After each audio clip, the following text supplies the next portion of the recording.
This is the Freeheel Life Podcast, episode number 106.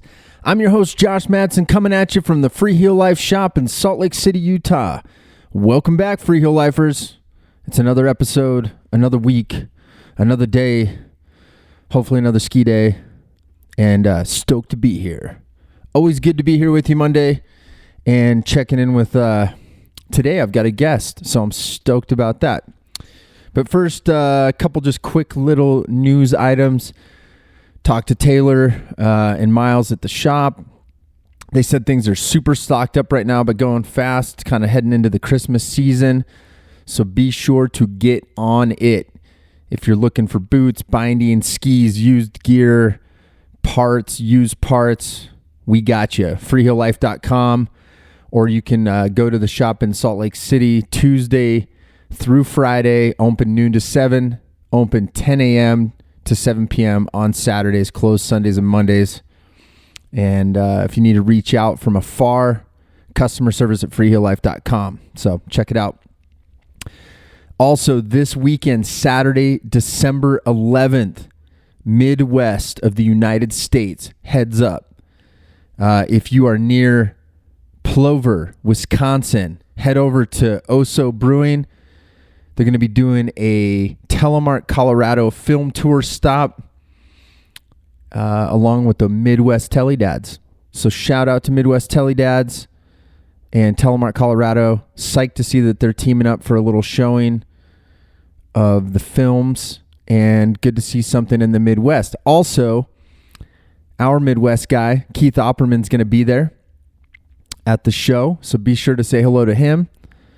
And we haven't talked a whole lot about that, but we probably need to get him on the podcast. We'll do a little refresh about our service and demo center up in northern Wisconsin and let you guys know about that. We've talked about it in previous episodes. Haven't really talked about it yet too much this season, but Freeheel Life, our footprint goes out there as well. So be sure to spread the word on that if you're near Wisconsin in that area and you want to go check that out. Go support, get all the telemarkers out there and get stoked.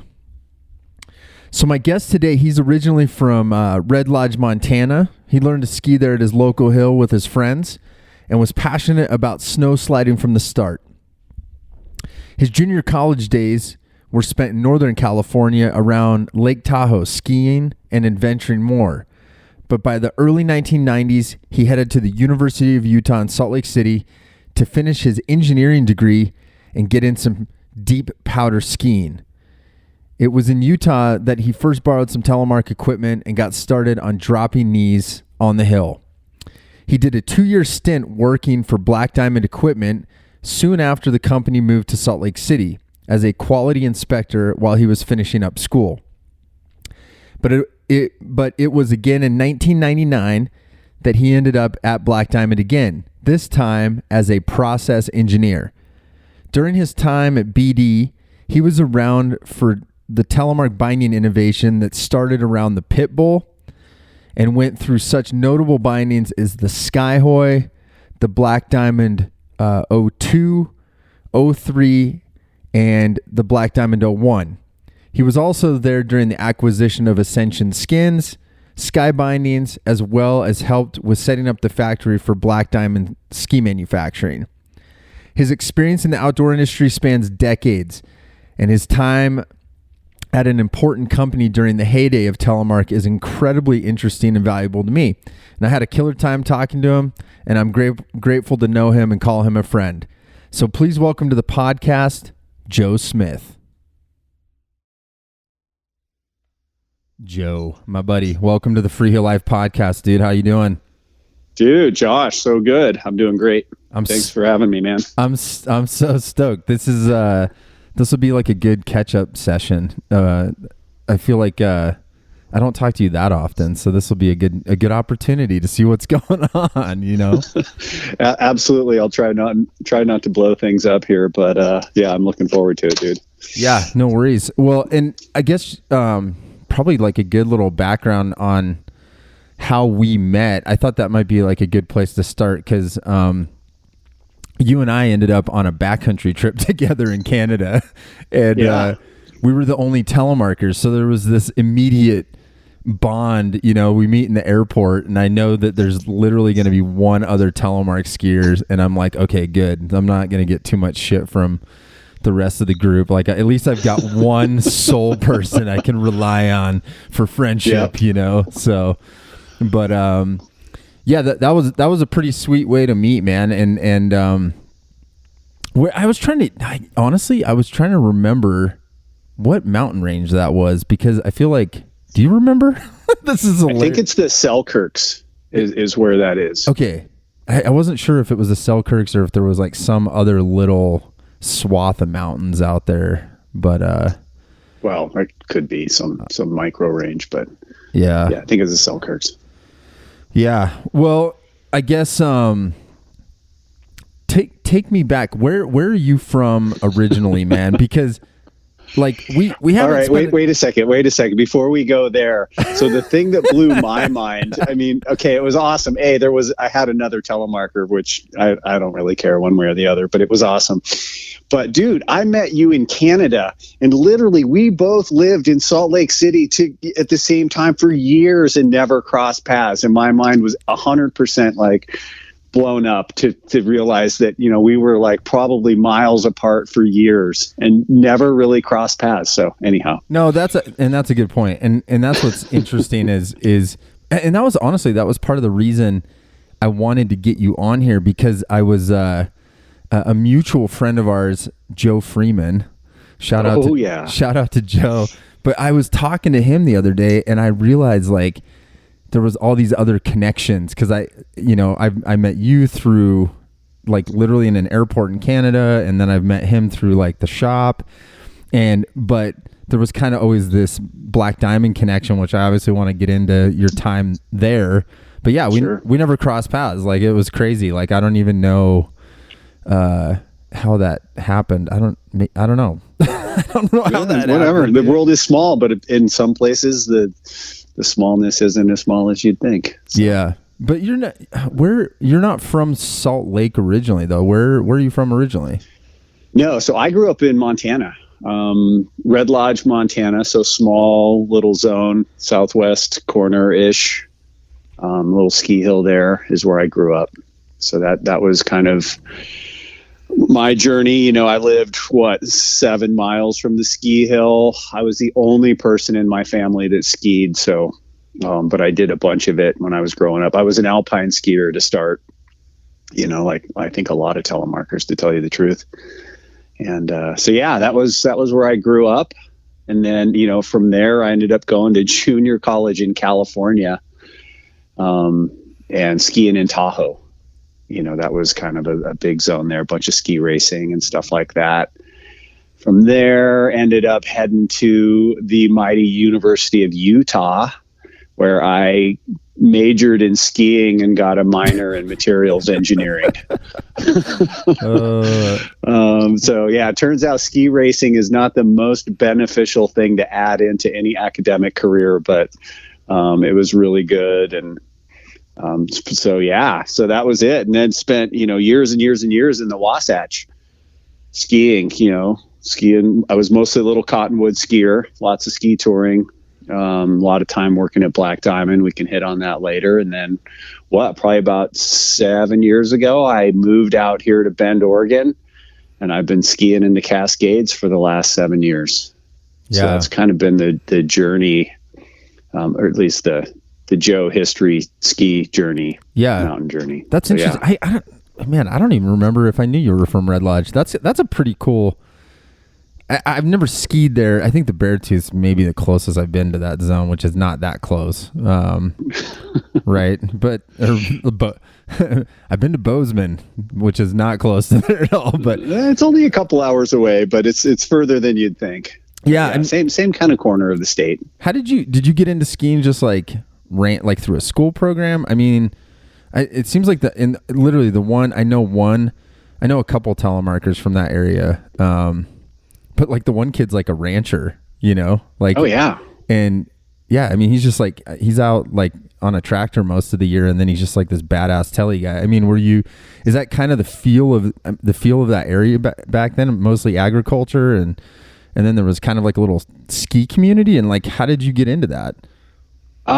Yeah, so Red Lodge it's a pretty small town, I think, and I don't think it's actually changed size that much. I'm sure it's gotten more expensive because the whole world has, but it was 2,500 people in that town, so pretty small. And there were, skiing was just something that happened in Red Lodge. So yeah, there were tons of like rural rancher dudes skiing in Levi's and crushing it. By the way, just to be clear, you can absolutely rip it up in Levi's. That is a thing. It's like the Marlboro Man just shredding. Dude, it was legit. But it was, in that part of the state, there's not a lot else. So it was a little bit of a kind of a, air quotes, resort town, but pretty rural, surrounded by a lot of ranching. So I don't know. All my friends or everyone I went to school with skied.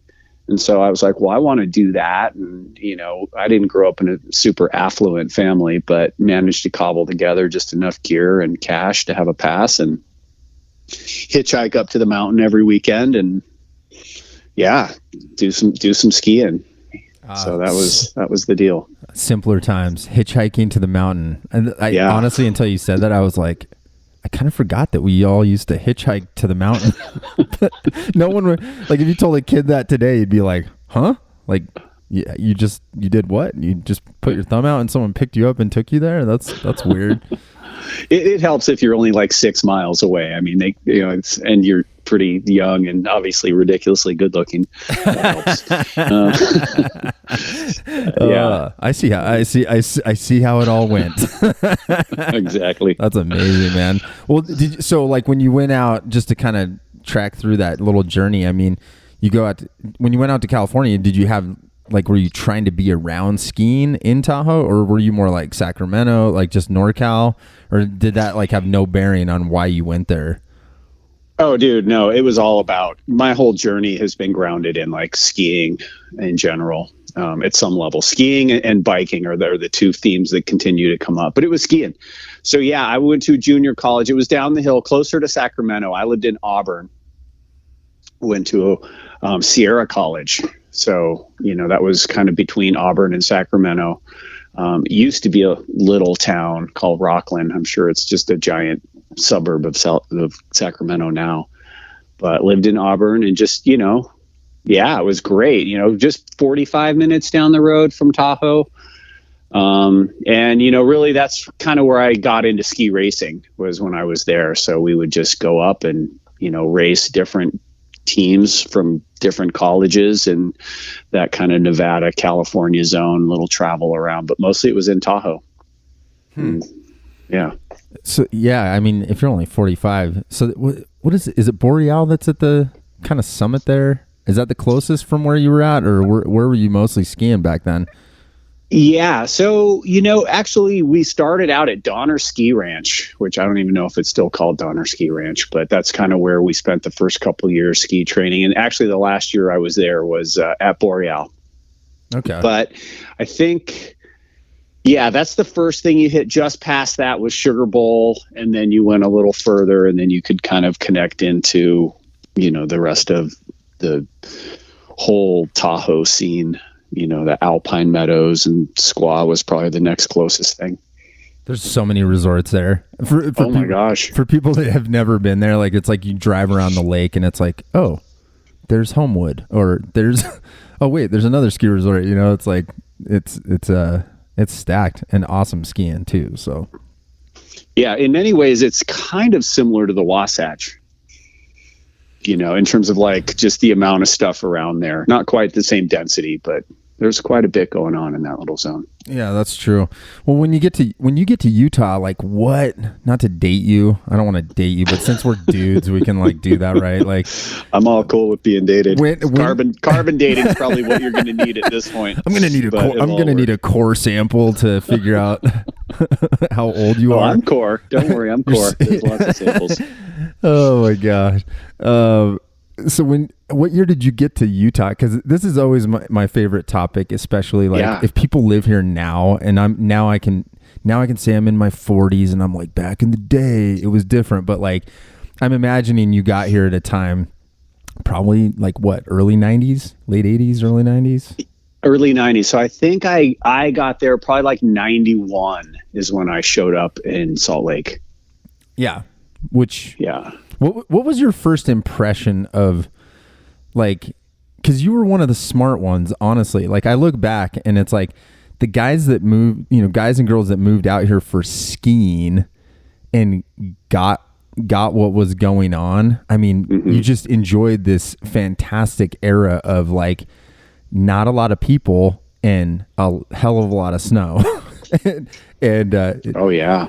Now it's a lot of people, and I mean the snow's still great, but I mean that was 91 is a good time to be here. But what was your first impression? You're coming from Northern California, and then you move here. What was the vibe like? What stuck out being cool or weird? First impression was first of all, I loved the friggin' grid system. Oh, the roads, the 100 south, 200. It was like my engineer mind was like, oh my God, these people speak my language. Oh, that's so literally funny. That was one of the first things that jumped out. In terms of that, of course, back then, it was like, hey, if you want to drink, you have to have a sponsorship or a membership, and things were a little funkier back then. That was like, that's just something that we all worked through. But ski wise, it was just like total like level up in terms of like general quality. I friggin' love Tahoe. It's so good, but it's really kind of hit and miss. You get these amazing storms and then there can be quite a while in between. Whereas, the Wasatch was just, 6 inches at a time, constantly going off. Great terrain. Insane. I showed up and, it's funny. You show up in the University of Utah and I was like, oh, I'm kind of a badass, but invariably you'd be at a party or whatever and you're standing next to some dude who was like way more badass than you were. So I quickly learned that I was just like another chump, even though I thought I was badass when I showed up, and then it turns out I wasn't. So that was a bit humbling, but it didn't matter. No one cared. They were all just doing their own thing. And it was insane, the amount of just insanely good and highly motivated athletes in that area. I think it's still the case, but always blew me away. And you quickly learn to stop talking shit because you're not that good.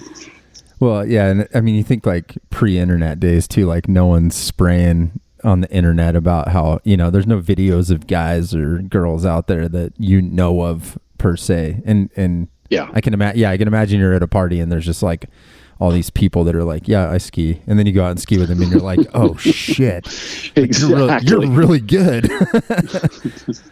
That's funny. I guess what I was doing wasn't quite skiing, but I'm glad we call it the same thing. You're like, I'm a ski racer from Northern California. Yeah, exactly. That's funny. Where did you get a pass to the first years you were out here? So the first couple years I was on the ski team, right? And at the University of Utah, obviously it is a powerhouse ski school. So I wasn't like on the NCAA team, they had like a USAA, like tier 2 or 3 or whatever. And I was on that team for a couple years. And turns out the first place I got a pass was at Park West, which is no longer Park West, but we trained up there for a year. That was my first pass. That's part of Vail now, people, and it was like 20 other names before that. Now it's called the Canyons. Yeah, Park West, man. That's the first place I ever heard that had a stunt ditch for the snowboarders. A stunt ditch. Wow. You've never heard that? A stunt? I literally remember that was like the only place that allowed snowboarders was Park West way back in the day. Yeah. Yeah. So anyhow, that's where I did that for a couple of years and then kind of peeled out of the ski racing thing. I was never really that good. I was just good enough that they were like, yeah, you can hang around with us. I was never like placing in the top anything. I was just like, hey, I'm all right. And I like to have fun. So they let me hang out for a while. And then after that, I moved over into Little Cottonwood and skied Alta for probably 5 or 6 years straight. And then I kind of started to branch out into kind of like the Alta bird thing and do all that. And towards the end of my time in Salt Lake, I was pretty much a bird skier just because I couldn't afford the dual pass, and the bird was open way later. And turns out bird's friggin' killer. So yeah, it is. It's interesting because like each resort kind of has its own personality, you know, and obviously, like you said, some are open later than others. But yeah, you know, if you're a Little Cottonwood skier versus, that's why I was kind of curious, like maybe where you gravitated to, just because of that era. You know, like I grew up skiing at Brighton, and I remember coming to Alta maybe like for a day, and it was just like such a different, like the whole feel of it was just completely different to me, you know? Yeah. And they obviously got a lot more snow too. Yeah, Alta's got a vibe, you know, a little bit of attitude. You know, you figure that out, but it's just thick with, at least back then, and it still is, I'm sure, but it's just full of insanely good skiers, you know, and that's kind of where I was, you know, be riding the lifts thinking I was a badass, but there were some telemarkers back then, you know, and the one who sticks in my mind, you know, this dude I would watch, and he was the bartender at the Gold Miner's Daughter. I'm trying to think of his name. And I can't, but it doesn't matter. Anyhow, I would watch him off the lift. I was an alpine skier, you know, but I was just like, man, that's badass. And so at that point, my roommate got a Telemark setup. You know, he was a ski patroller at Snowbird. And so I borrowed it. You know, it was like some of the early first gen plastic T2s. You know, I think it was like some volet bindings on some like mountain surfs. Oh yeah. And so I would borrow those, you know, and go up and just kind of screw around at Alta, and it was really fun. And that was probably just after I had started working at Black Diamond, which we can hit on in a little bit. But, you know, I was like, this is really cool. And so, you know, at that point I'd been alpining for a long time, and it was, you know, so I was like, oh, well, this gives me some variety, because when there isn't wicked fresh snow, you know, you're just like, hey, I'm getting a little bored, you know, anyhow. So that was kind of my first taste of Telemark, and that probably would have been around 93 or so. Maybe 94. Yeah, 93. So that was kind of. Yeah, so it was literally like right as Plastic Boots showed up. And yep. Okay. I was curious about that because I was wondering if maybe you started working at Black Diamond and then got introduced to it, but it sounds like. Well, that's absolutely the case. I mean, I was working at yes, I think at that point I had just started working at Black Diamond. So I'd finished all my classes at the U, but I hadn't finished my senior paper, right? Which was like this research paper that you had to do if you were in the material science department. And I was looking at, you know, the bending properties of carbon fiber tubes, which was insanely cool. Not. But, you know, so I needed a job, and I ended up during school, I was doing an internship at this, you know, little small local composites company.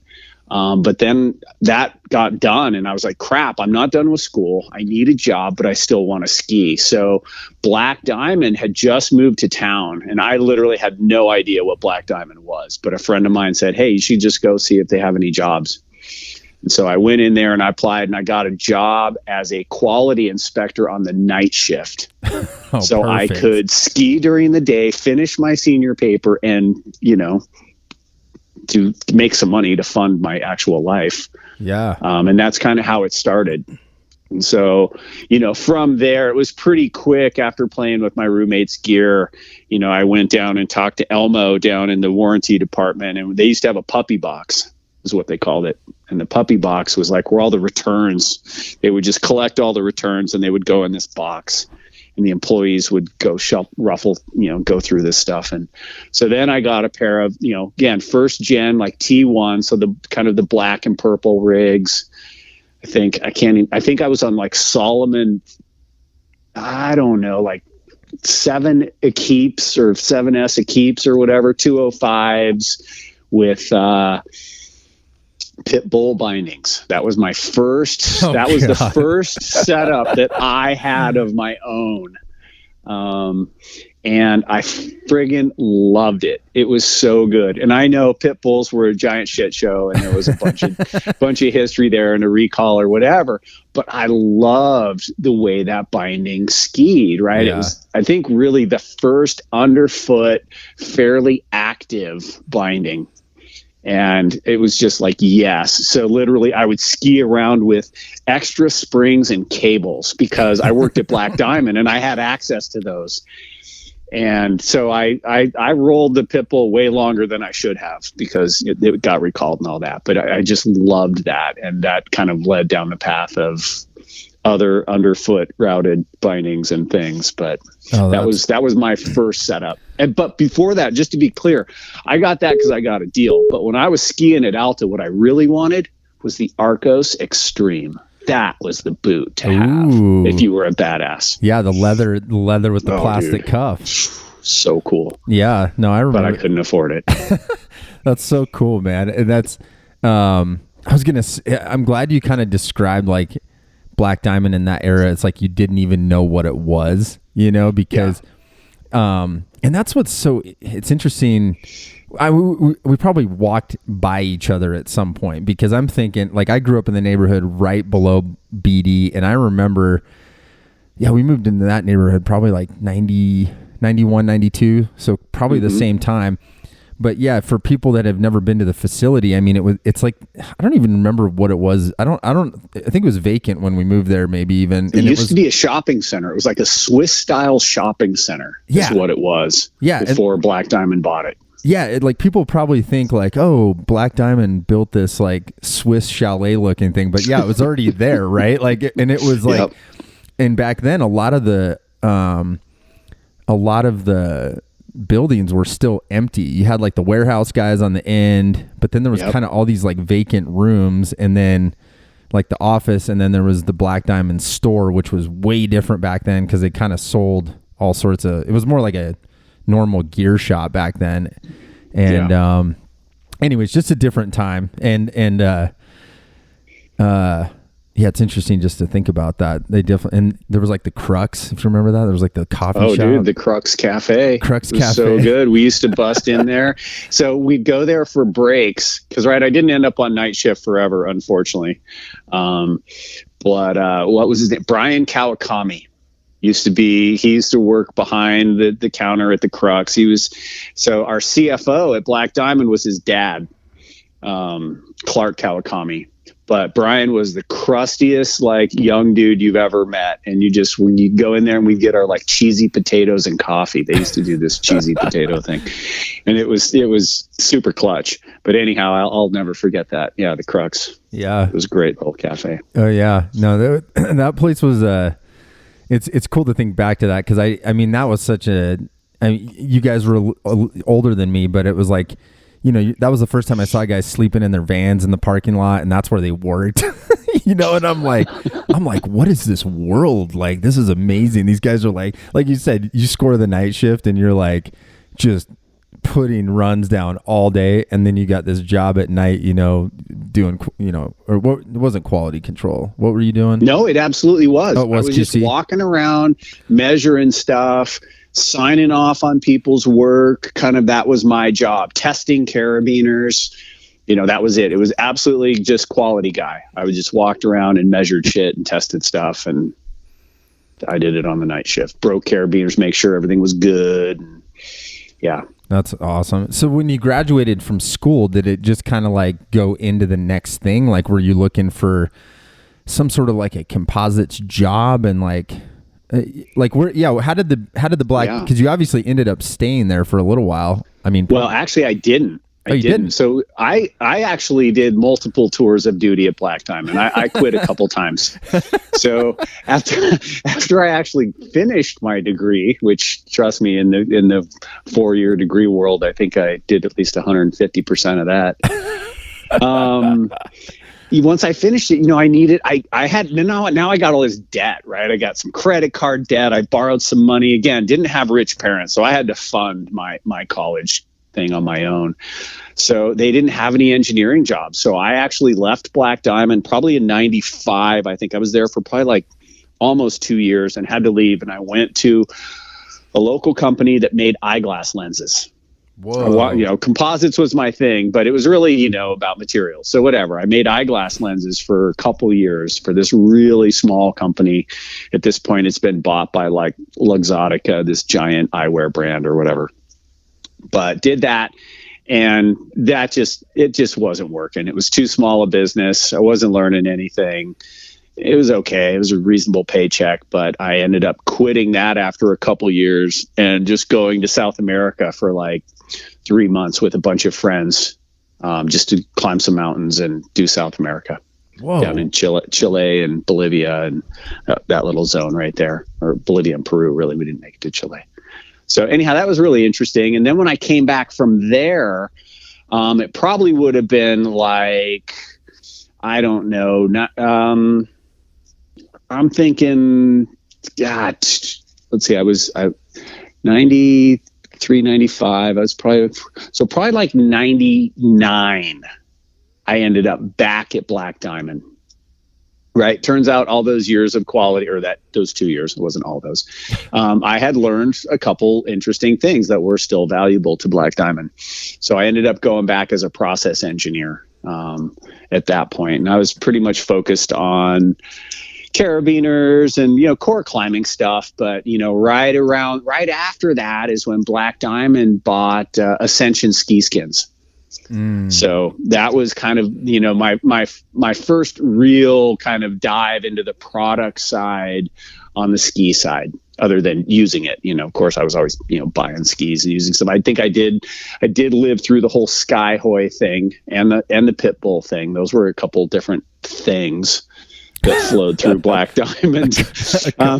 As relevant to Telemark, since that's what we're actually kind of here to talk about. And I will say, I loved both of those bindings, and they both sucked. But it was just really fun to be able to be there and like part of that whole thing. I remember at one point I was skiing down the hill at Alta. Right. I had broken one of my Pitbull bindings. I think I'd gone through my extra spring and cable or whatever that day. So I'm going down on one ski. Right. And I was pretty good at that from my days of ski racing. So I'm just like making my way down Mambo or whatever it was on one ski. And I go under the chair. This would have been, before it was the Collins chair. I can't remember what it was called, but it doesn't matter. And literally the category director, Jordy Margid, he didn't recognize me because I was just a stupid quality guy and he was like a cool product guy. But he yells down from the chair, "Hey, if you go to Black Diamond, they'll take care of you." So I'm just like, yeah, bro, whatever. I keep going down the hill. But, and again, I skied those bindings longer than I should. I got to, play around, ski with, and deal with the whole recall of the Skyhoy, which was, again, it's like, God, that was definitely a couple recalls in a row of bindings. It was very interesting. So for those of you that may be listening that are like, what are you guys talking about? I'll give kind of a brief synopsis. The Pitbull, like Joe was saying, underfoot cable routing. Imagine if you've seen a hammerhead binding, the Pitbull had a similar like front spring on it, but it had a single cable that went through. There was kind of this mushroom, like almost like a lead tip. Swage, yeah, that like like you threaded it through the spring and then it went under the foot and then went into like this stirrup that like had the heel throw on it. So, but the problem is that Pitbull 1, it maxed out. And basically the swage would blow off the front and the spring would just like go flying. So that's why he's saying he had like a pocket full of parts, because if you had an extra cable and spring, you could keep going for the day, like your stirrups probably in place still. And then, well, no, you had to throw a volet strap around the heel lever to prevent the back of the binding from disappearing. So that was a little hack that I would throw in. So at least I was only trying to find the cable and spring, but you weren't worried about the back half. And I think that's actually what happened to me that day I was skiing under the chair when Jordy was overhead. I think I'd actually lost the back half as well. God. So it was, anyhow, I mean, I was young. This was back in the day when you skied, you didn't expect everything to be perfect. I don't know. Our culture's changed a lot. You know, old school backcountry skiers, you used to carry a kit. You weren't going to call anyone to bail your ass out. That was like, I was showing somebody, this was a couple months ago, a ski tip replacement, backcountry replacement. Do you remember those? Absolutely. Totally. Volet used to make those. Yeah. And it's like, I like showed it to I think it was some of the guys at the shop. I'm like, check this out. And they're like, what is that? And I'm like, it's a tip replacement. And they're like, what? And for those that haven't seen it, it's literally like a plastic ski tip that had like this little kind of, almost like a metal kind of clamp thing. And you basically, if you broke the tip off your ski, which sounds crazy now, but it happened, like people would like, you know, go under a log or something and snap the tip. You could replace the tip like in the field and ski home. I don't know. There's a bunch of that weird stuff that you just like you wouldn't even know now. Yeah. You know, but before we keep going, Skyhoy, quick synopsis. Anybody who thinks that there wasn't like the search for step-in and releasability in Telemark bindings, this is like 1999, 2000. There's a binding that Black Diamond worked with Fritchie. Tell me if I'm wrong on any of this. No, you're spot on. Black Diamond goes and works with Fritchie and collaborates on this binding called the Skyhoy, and it's like this gray, like basically if you just saw it sitting there, it looks like an Alpine binding, but there's basically a connecting piece from the toe to the heel. And it's 75 millimeter. So, you know, because there was no NTN at this point. So it's a 75 millimeter boot. You step in and basically kind of looks like an Alpine binding. But the problem is like if you ever see one in person, the weight of this arm that goes under the foot to the heel, like if you came out of it, I just remember seeing guys like the whole lever would just like snap. Like there's so much plastic on it, right? Like so they would just like break in half. And funny enough, Elmo, you mentioned when I first opened Freeheel Life, I went in looking for one because I didn't have one on our museum yet. And I'm like, do you guys have a Skyhoy? And he looks at me like, are you serious, dude? And he crawled under this table and picked up one Skyhoy, and he's like, here you go. And I was like, it turns out I only have one because all the lefts are broken. That's exactly what he said. Cause I was like, do you have a pair by chance? And he like looked at me again and he's like, dude, they're all broken. And I was like, anyways. So, okay. Yeah. So you're there through Skyhoy Pitbull, and then, yeah, I was going to ask you about Ascension skins. What was that like? Because Ascension was made by a guy up in Wilson, Wyoming, right? No. Different. Okay. Okay. So in 99, Black Diamond buys Ascension, right? I'm not part of any of that front end stuff. I'm still just a, stupid little engineer dude.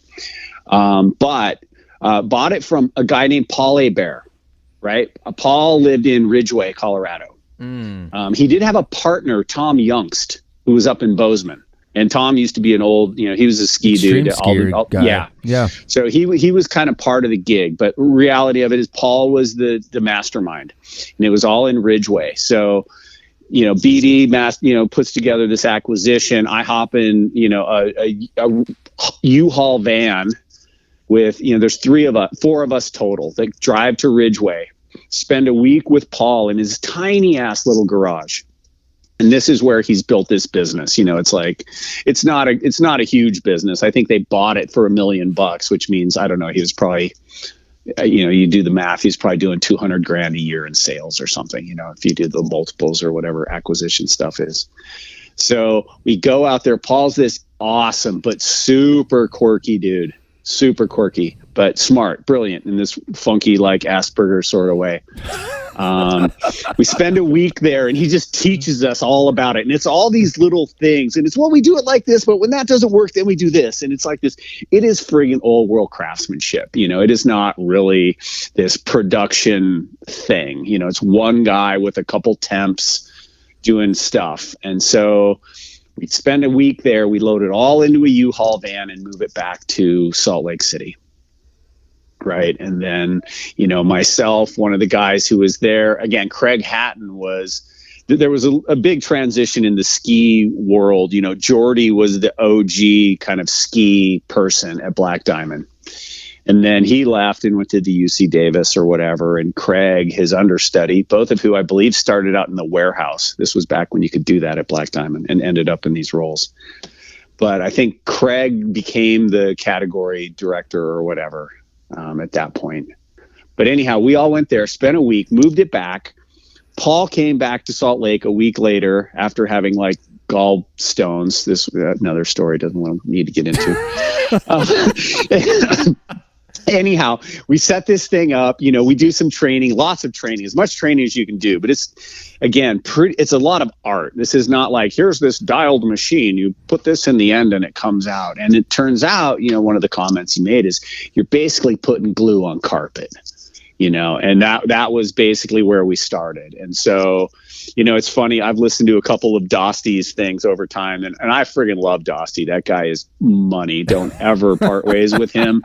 His viewpoint is priceless. But I will say, in some of the details, he's not quite super dialed in terms of how things went down. I know he talks about this one a bit. And it's funny that you're talking about it, because I was like, I didn't know you were a part of this, so it's kind of funny hearing it, because I was like thinking the same thing as you're talking. I'm like, I hope the details were correct. Oh no, again, he's actually pretty on point in general, but again, I was in it. So we brought this thing back, loaded it up, made skins, did our best, learned how to turn this into a process. I think we ended up making more in a month than Paul ever made in like a year. So it was really interesting, and just a lot of stuff went on. I think the glue company ended up, saying, yeah, we're not going to sell to you anymore. So we had to take the glue, and they got bought out. That's right.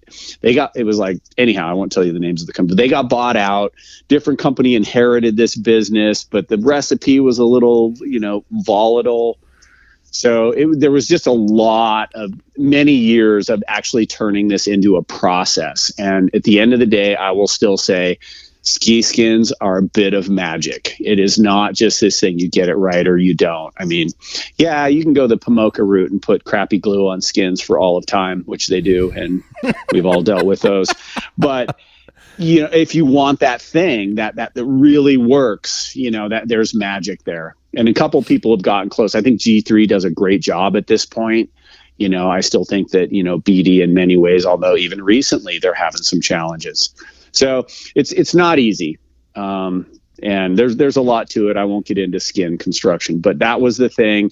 And we lived through just an entire, how do you turn this into a high volume production reality? And it was really interesting, and I learned a lot. And skin glue is like magic. Just say thank you every time you use it is pretty much where I go with it. That's cool too, just to hear, because that's kind of the era of Black Diamond wasn't like this massive corporation in the 90s, so even hearing how this is going, you guys are driving out there and acquiring this business, and I remember the Ascension skins were the purple ones, right? Yep. And they stayed purple for a couple of years.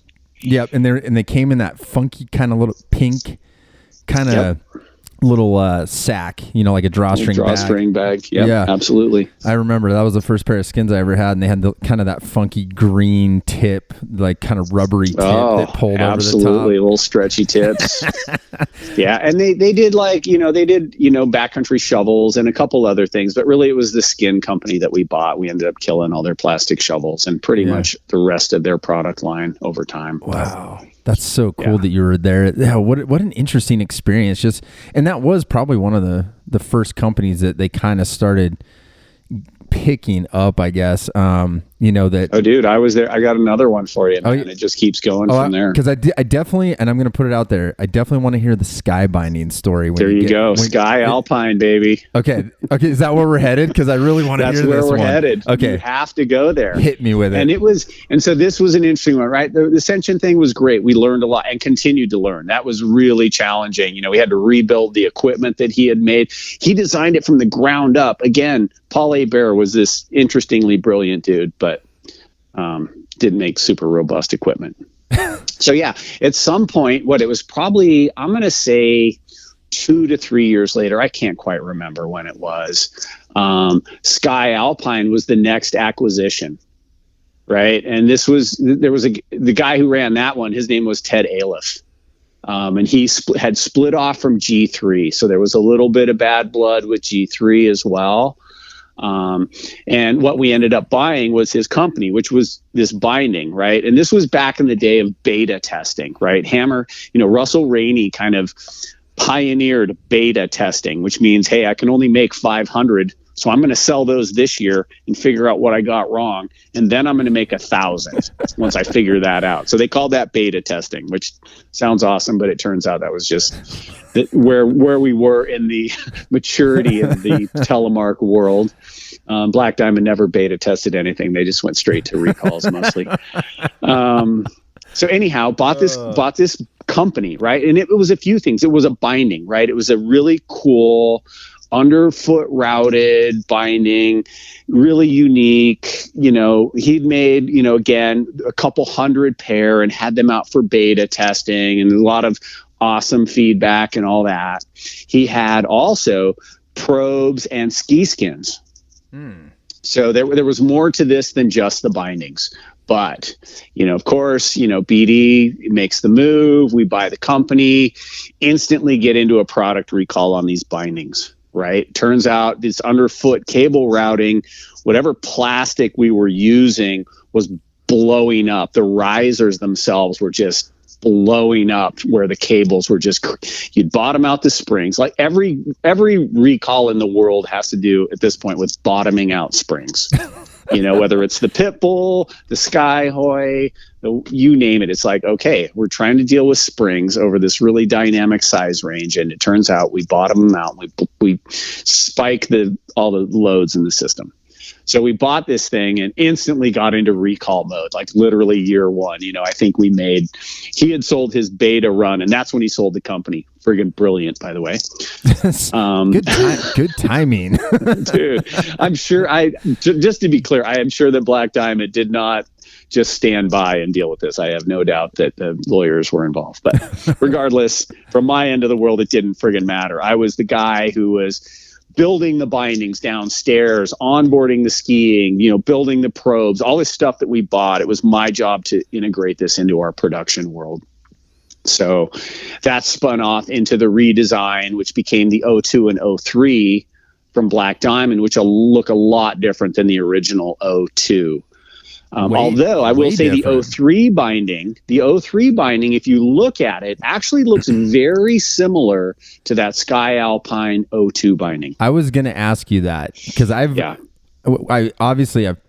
have, funny enough, I can't even remember who gave it to me. I do have an original Sky binding with the Sky imprint on it. Nice. But I also have, somebody gave me I wish I could remember who this was. Somebody gave me a Black Diamond. It's got the BD logo on it, but it's the same configuration as the Sky, which is probably the one you're talking about that just exploded. So that would have been the recall. That would have been the recall year. If it's got like that translucent kind of plastic look, that would have been just the rebranded BD thing that then blew up. That's what got recalled. Yeah. So that's like, you're holding on to OG recall stuff right there. Someone brought me one of those like in the box, like unopened. Nice. But that was the first thing I remember thinking. I'm like, oh, like the way the two underfoot cartridges go back, they go in the original Sky binding, they go into a stirrup rather than well, I guess the 02, but it's a different style, and it did look a lot more like the 03 and the toe piece and the heel. So for you binding geeks out there, I might have to put dude, some I'm photos literally up. looking at a pair of O2 bindings that are hanging in my rafters right now. They're in front of my desk, and I'm looking at a pair. They had the little front clip where you connected the cables. This was the BD redesign. So it looks way different. Good guy, David Narjowski, did all the design work. I mean, again, I was just around all this shit. A bunch of brilliant people solved the problems. I just did all the testing and skied on it and helped break it. Bindings are funny too, because it's like you're just talking about the little clip in the front. There's a version between. Oh yeah, absolutely. Where there's no clip. And like, it's so funny because a lot of this we learned like when we opened Freeheel Life, and then we're like, we know everything. And then we would somebody would bring in a binding and we're like, yeah, O2, no problem. And you go to look for the clip in the front to remount, and it's like, there's no clip. How do you get it off? And then we're like learning that there's like some secret thing you have to take off the top of the cartridge on that one to get the thing to unthread. And I'm like, oh my God, like how many versions of this are there? A couple. There's a couple. So yeah, the response to the recall was the O2 and the O3, right? The O2 was a pretty heavy duty underfoot stiff skiing binding. The O3 was a little less burly, same sort of genre, but different, skied very differently. And then, from there, the world moved into the O1, right? That was the next generation. And I'm trying to think of, at what point in this cycle did Kim Miller enter the scene, right? Because Kim's been on the podcast, the good friend of both of ours. I spent many years in the trenches with Kim in the ski line. He took over as the category director, I think right after the recall, and inherited all of this shit. So him and I ended up living through some shit together, both on skis and bindings. And I think he was the category director at that point. Yeah. So that was part of the deal. Yeah, that's right. And Kim Miller, for those of you who haven't listened to that podcast, he's the CEO at Scarpa now. And probably, I guess by the time he came to Black Diamond, Scarpa was not being distributed by them. No. Oh yeah, absolutely. No, you guys still had Scarpa because Jordy was. Yeah, I do remember that. Jordy was. Yeah, no. The guy doing that. You're spot on. Crazy. Yeah, Kim ended up leaving when BD decided to do their own boot line, and he ended up sticking with Scarpa since we were the distributor of Scarpa, and that's kind of when he parted ways after many years at Black Diamond in kind of different roles, sales, and then into the product side and whatever. So yeah, that's how that played out. Well, I'm curious, like having gone through all of, I mean, that's crazy. I mean, if you were there into Pitbull, Skyhoy, acquisition of Sky, O2, which is essentially basically a different binding, 03, 01 into touring mode, and the boot line, Telemark boot line. I mean, it's almost weird to think about it now because like BD has they don't have anything to do with Telemark now, right? Like, yeah. But back then it was like, that was like such a huge focus, in terms of, and especially getting into boots, because that always, the boot topic's always coming up, and people think they know how much it costs to get into boots, but I don't think. Shed some light on that. I mean, I don't know if you can like share numbers, but I mean, how hard? In general, how hard is it for a company to get into making Telemark boots or plastic boots at all? It was friggin' epic. Epic. I mean, this is, the tooling. Yeah, that's one thing. I mean, literally we ended up finding a partner in Asia. We bought special molding equipment and had it imported from Europe to Asia. The tools, as you mentioned, are just insanely expensive. I mean, I won't even speculate what it costs today to do tooling for that kind of thing, but it's not trivial.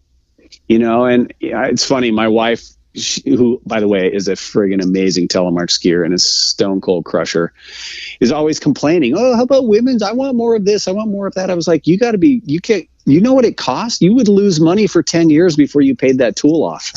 So it's just very interesting how insanely intensive it is. I think once a brand gets there and acquires the basic infrastructure, it's not quite as big of an investment, but for BD, it was huge. The team to do it, the liners, the boots, the whole thing.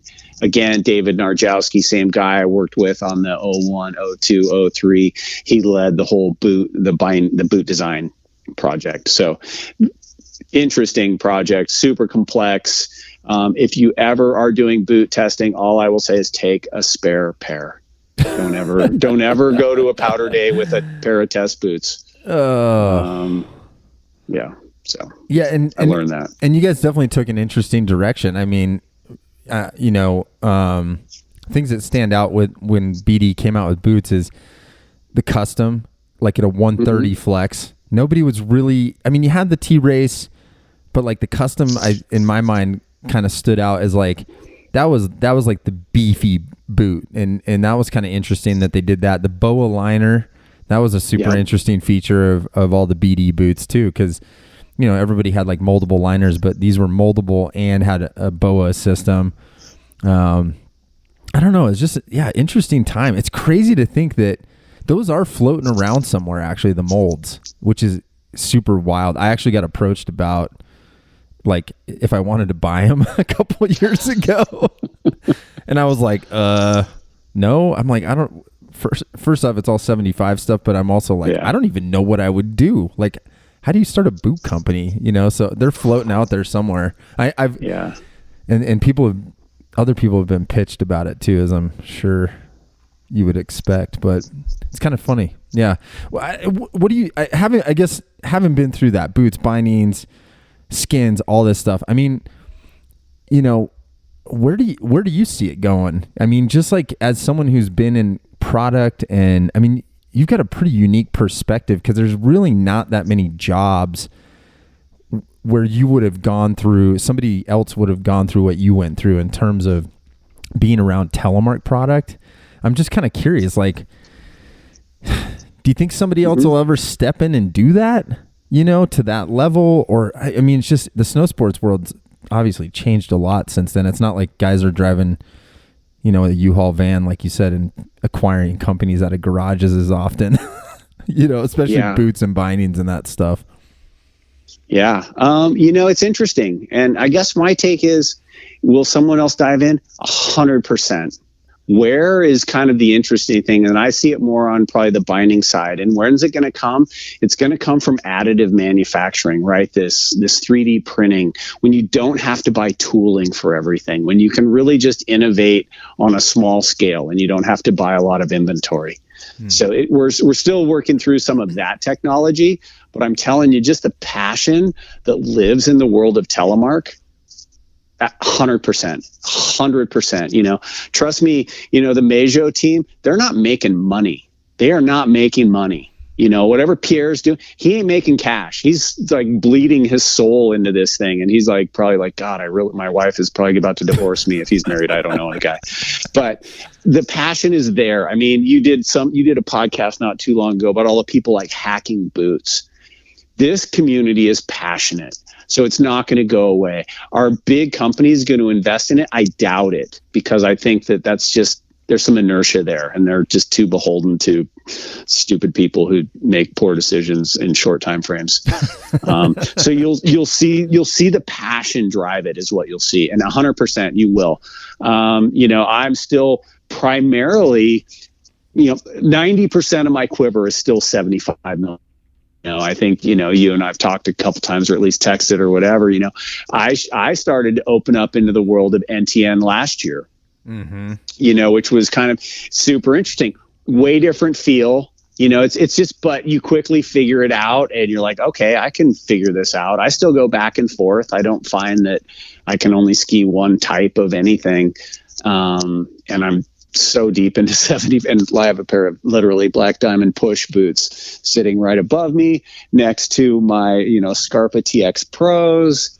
And, anyhow, my whole world is littered with Telemark. Between my wife and myself, we've probably got at least, 12 pairs of skis mounted sitting in the garage near me.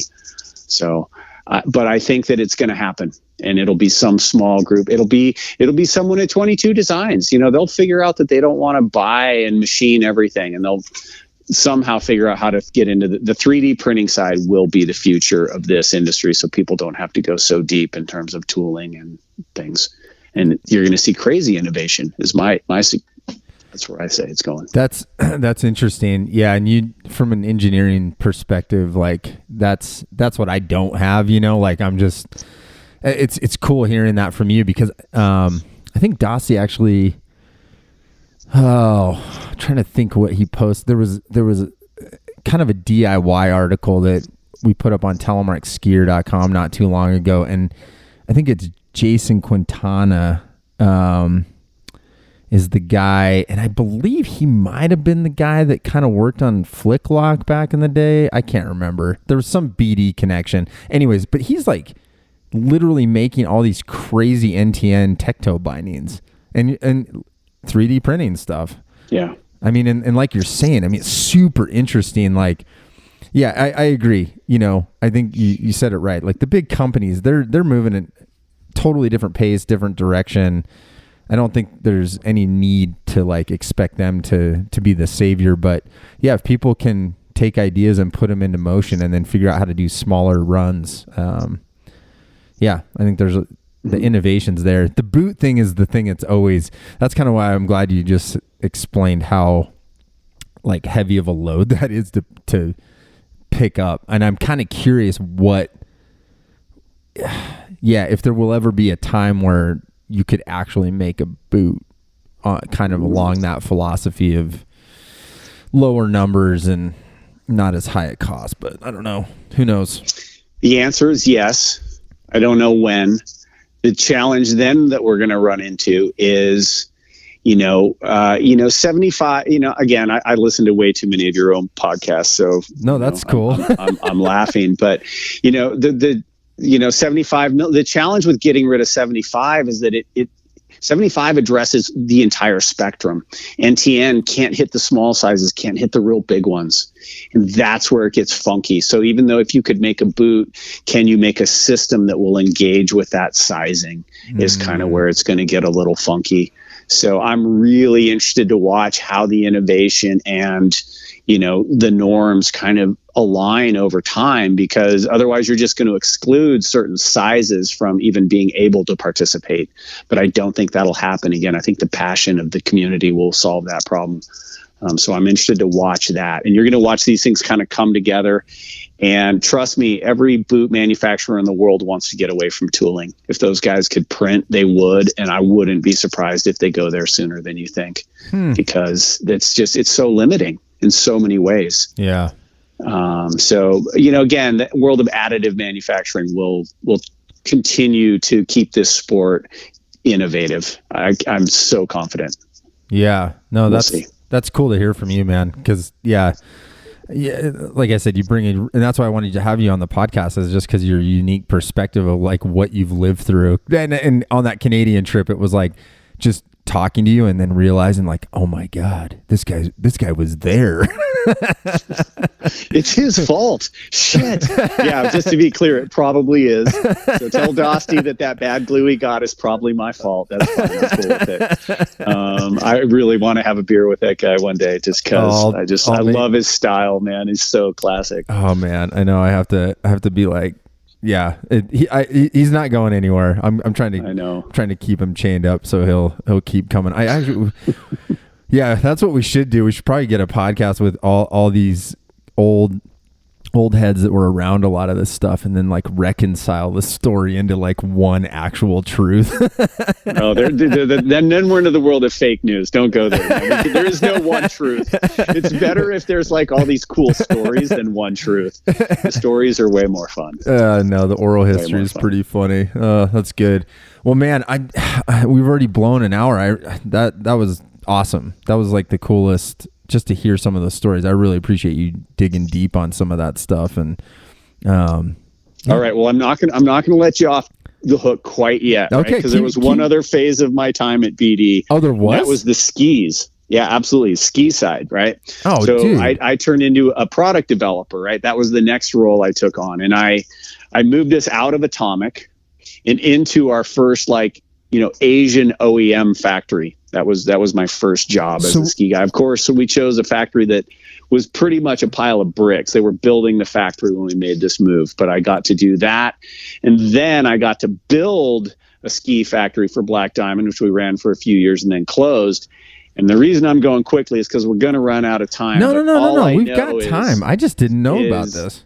Oh, yeah, absolutely. And, I think about it. And by the way, for all you listeners out there, I am on the hook and on the list for a pair of the Protector 105s. I love that, dude. And I got to tell you, this is literally the first pair of skis I've paid full retail for in probably 25 years at least. Oh, man. And I'm so stoked at what you and Tay and Todd and your extended family are doing, dude. It's so amazing. And it's so challenging that, what you guys are taking on. I got to build a factory that made, thousands of pairs a year. And I can only imagine what you guys are living through as you kind of walk this journey. I've been watching Todd for a few years, shared some info and beta, and it's so cool to watch. I'm so stoked for you guys. Oh, man. And I cannot friggin' wait to rip my fucking Protector 105s and just people be like, what are those? And I've had a couple people ask me, so you get new skis this year? I was like, oh, hell yeah. Some Protector 105s. Like, well, what's that? It's like, dude, they're from Freeheel Life.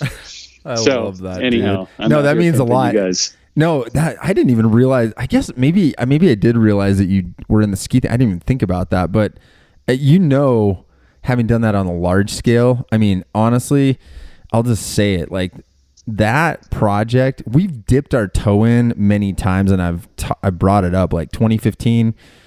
We tried to work with Todd a little bit, and I was like, this is going to kill us. I mean, like financially, I was like, I don't know if we can do this. And so we pulled out. And then 2017, we're like, oh, let's try it again. And then same thing. I'm like, I don't know if this is a good idea, And then this time, and that's what I mean is like, whether you're a company the size of Black Diamond or a company the size of ours, I mean, there's some choices that can kill you quick. I mean, and that's what's interesting is when you're in it.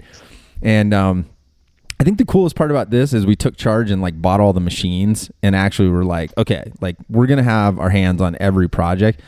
Woo, I will tell you though, like ski making is not what, like people I think just look at a ski and they're like, oh yeah, no big deal, And then when you actually learn how to make it, I mean, it was funny. I was in the shop a couple days ago looking at a finished pair of those Protectors and I was like looking at that and I'm like, I can't believe we made that. That's pretty cool, like absolutely. Because you're thinking of all the pieces that go into it, and there's so many points along the way where you can screw it up, especially in a small factory like ours. I mean, factories like maybe pushing the.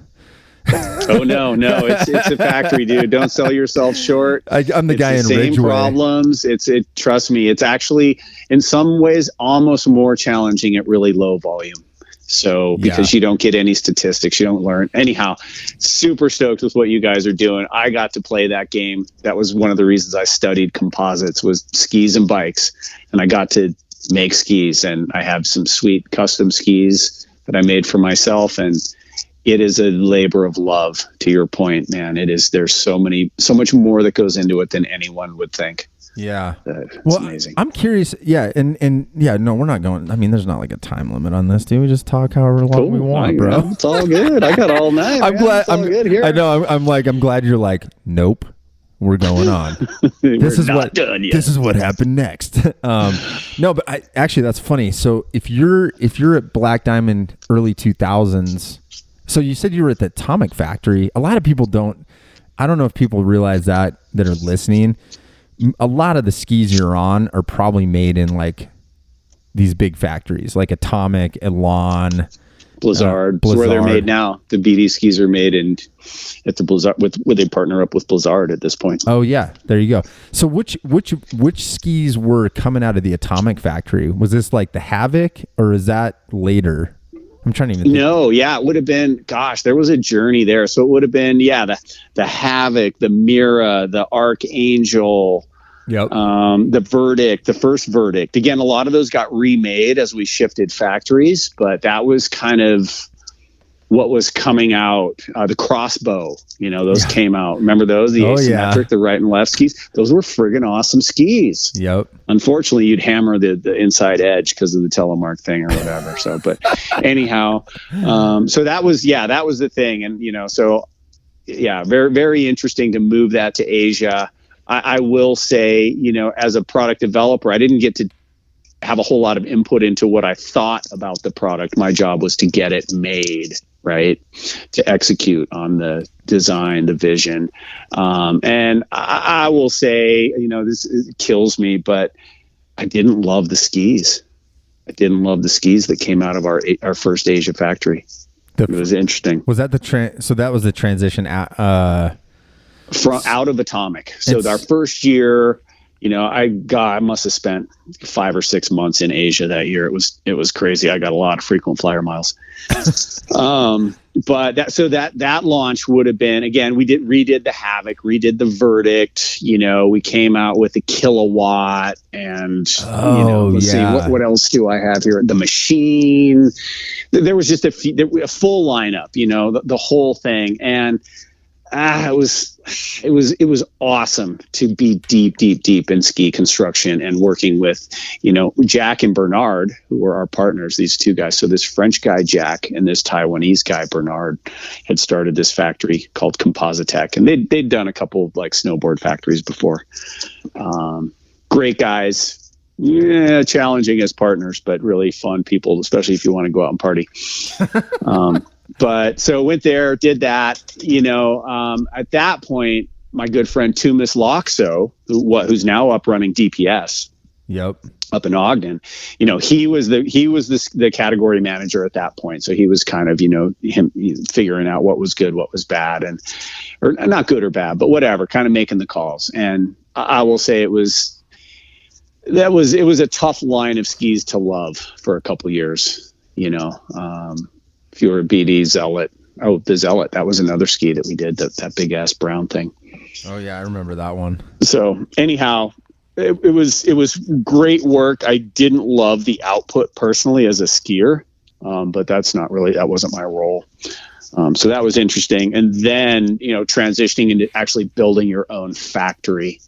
I will say the skis that came out of the actual Black Diamond factory were, once they did that, much different construction in general and much better skis in terms of how they skied. So that was fun, but that didn't last too long because turns out the world doesn't really need more ski making capacity.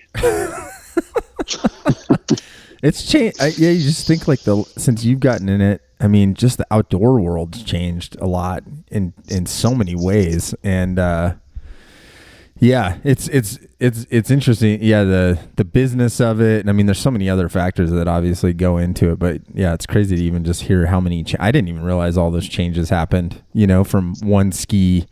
I just assumed it was like, all right, here's the Kilowatt this year. And then you're saying, I mean, there was changes happening within that Kilowatt ski over the course of, 10 years or whatever it was, So yeah, Kilowatt only stuck around for a couple years, but again, Kilowatt's the big one. Sorry, I'm thinking of. Oh no, that was the Megawatt. Followed by what was after the Megawatt? I'm trying to remember the one. The Gigawatt. The Gigawatt. Yeah, what was that? 135 underfoot? Insanely, stupidly. I forgot about those. Rosenberg. You knew Andy? Do you know Andy Rosenberg? Oh yeah. So he was one of the only people that could actually really ski that ski. That guy was a friggin' monster. That guy's a tank. Yeah. He's at Apple now. Anyhow, great guy, but legit. I was I don't know what I would even do with that. I was anyhow, that was. I was talking to somebody about that yesterday, and I was like, we both. It was a friend of mine that we used to tour a lot back in that era when there was 130 underfoot, and we would go touring on those things. And those are heavy skins. Oh my God, you're carrying 5 pounds. Things. Yeah, no, I don't even know what we were thinking. Oof. Just other than being young guys and we're taking our powder skis in the mountains. It's just what are you doing, dude?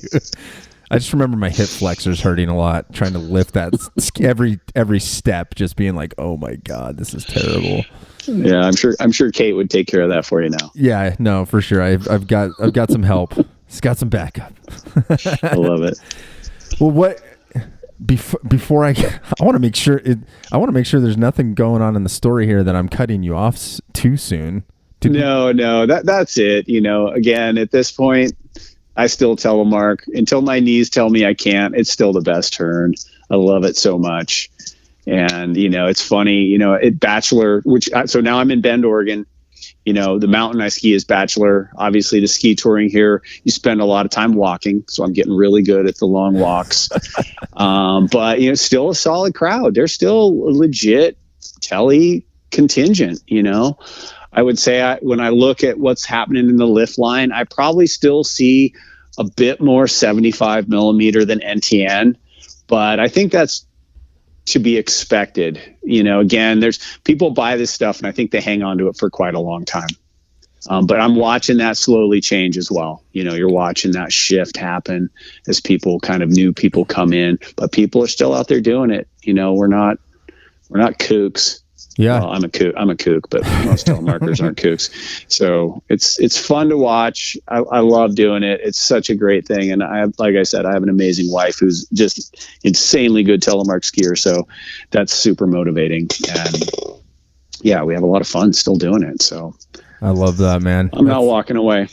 No. And it's cool to kind of get that update too, because I know that, yeah, you guys, you'd think Oregon would have more access to equipment and like getting new stuff, but it's kind of cool to get like even a little update of just that zone, and like kind of hear what's going on.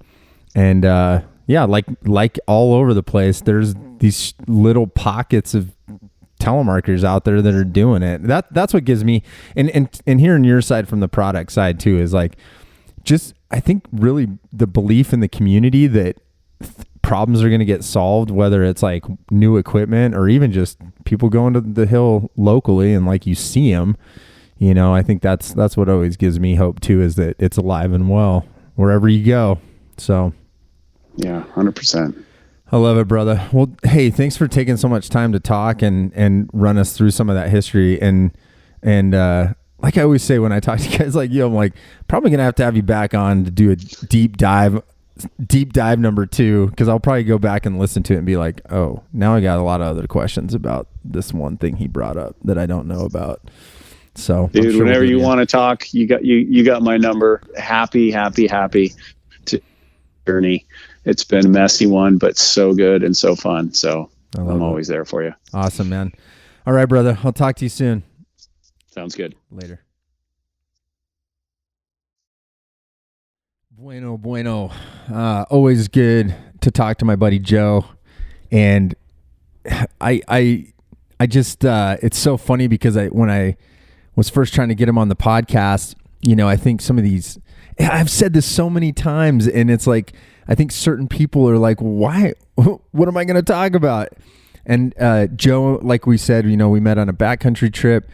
And I remember the minute I talked to him, I was like, this is amazing, because there's these people that I've met along the way over the last 20 years. And I'm just thinking to myself, as they start telling me these stories and kind of saying, hey, I was here at this company or around this event or whatever. And for me, it's like this not even lost history, because it's available, right? But it's like I've said a lot with Telemark, it's kind of been this oral history that's getting passed down. And I'm just grateful that Joe took the time to come on the podcast, and we had a conversation where we could kind of get some of that stuff out. And there's so few people that were there at these companies like Black Diamond that we could kind of span this era of stuff that, even though, like I said, I grew up pretty close to that facility, but I was younger, and sometimes it's, you're not like, I'm going to write down what's going on here in the 1990s, and so to be able to go back and kind of document that's a huge part of, a portion of this podcast. And what I like to do is be able to collect that history and record it and kind of just piece it all together. So anyways, I really appreciate Joe coming on, and that was an awesome conversation. And it was just really fun to kind of hear all of those different pieces of that puzzle that we were able to kind of collect during that conversation about equipment and stuff that he's done. I'm sure we could go way, way deeper, and fun to kind of get his background on how he got into telemark skiing and whatnot. So really appreciate all of you listening today. It's always a pleasure. I love putting these podcasts together, so I hope you guys are still digging them now that we're over 100 episodes into this. And especially for those of you that listen every week, I'm incredibly humbled and honored that you listen to this and it's interesting to you. So thank you so much. I guess to close out, like every week, just remind you, sign up for the mailing list. It's a great way to stay in touch with everything that we're doing at Freeheel Life Industries, Freeheel Life Shop, Telemark Skier Magazine, and the podcasts and YouTube channel and all that great stuff. We're still stocked up at the shop, freeheellife.com, or you can stop in if you're in Salt Lake City, and be sure to get your Telemark stuff earlier than later, because I think this stuff's going to go quick this year, and obviously with supply chain issues and all sorts of stuff, I think it when it's gone, it's gone. So time's a ticking. As for Telemark Skier Magazine, you can head over to telemarkskier.com for articles, gear reviews, and more. Please become a subscriber. Help us continue to build that business back up. And we know how important it is to get gear knowledge, culture, and all of those important aspects of helping us grow the sport and promote what's going on out there. And if you want to hit me up personally, you can hit me up at podcast@freeheellife.com or find me on social media at Josh Nomadson. Always down to answer your questions and always love hearing from you. So thanks again. Have a great week. I hope you guys get out for some turns. And thanks for being Freeheel Lifers across the globe. So until next week, spread Telemark always, my friends.